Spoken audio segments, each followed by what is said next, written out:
چلے جاتے ہیں تو ہمارے گھر میں عورتیں جو کھلے سر پھرتی ہے، کھلے سر کھانا پکاتی ہے، کھلے سر اللہ اکبر سارے کام انجام دیتی ہے، پھر رحمت کے فرشتے ہمارے گھر میں کیسے آئیں گے؟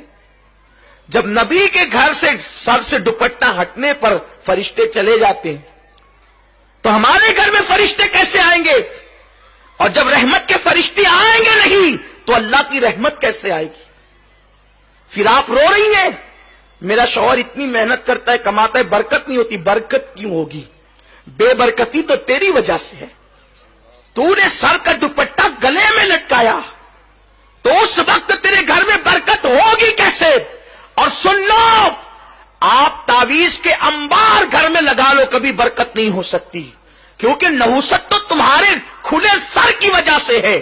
اور یہ میں نہیں کہہ رہا ہوں بلکہ صاحب روح البیان نے لکھا ہے، اگر یہ بات لکھی نہ ہوتی تو میرے اندر بیان کرنے کی ہمت نہ ہوتی۔ نبی کی موجودگی میں عورت کے سر سے دوپٹہ ہٹے تو وہاں سے رحمت کے فرشتے چلے جاتے ہیں۔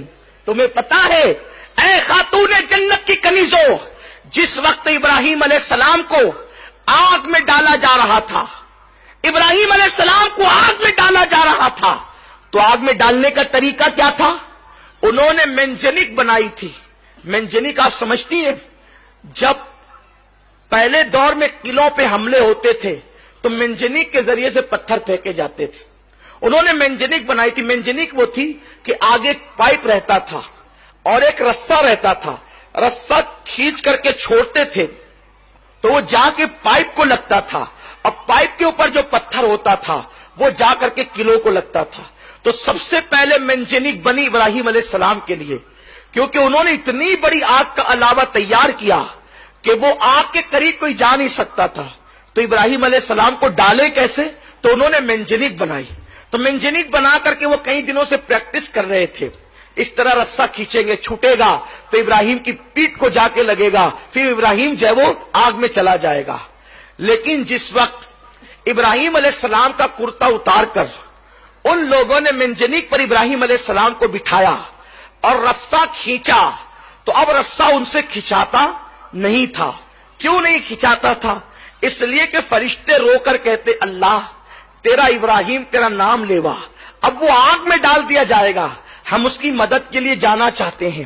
تو فرشتے مدد کے لیے آ گئے، ادھر سے نمرود والے رسہ کھینچتے، ادھر سے فرشتے رسہ کھینچتے، تو فرشتوں کی طاقت کے سامنے نمرودی ناکام رہے تو وہ رسہ کھینچ نہیں پا رہے تھے۔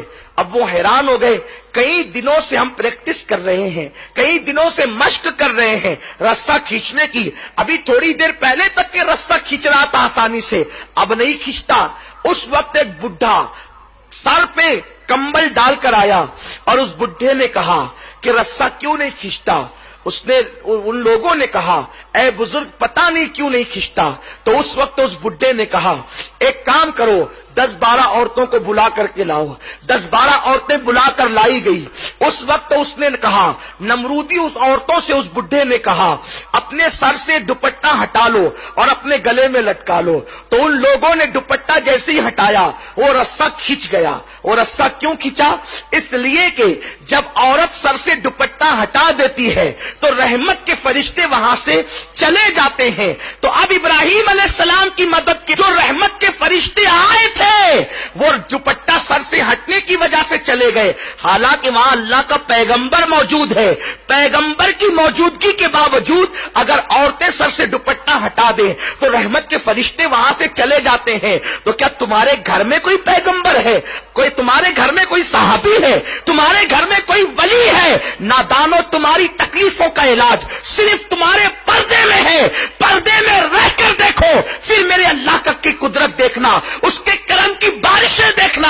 سنو اللہ اکبر، جن کے گھروں میں برکتوں کا نزول ہوا، جن کے گھر سے کائنات کو خیرات ملی، جن کے گھر سے ولایت تقسیم ہوئی، جن کے گھر سے امامت تقسیم ہوئی، جن کے گھر سے نعمتیں تقسیم ہوئی، وہ گھر سیدہ فاطمہ الزہرا کا گھر ہے۔ سیدہ فاطمہ کی زندگی دیکھ لو.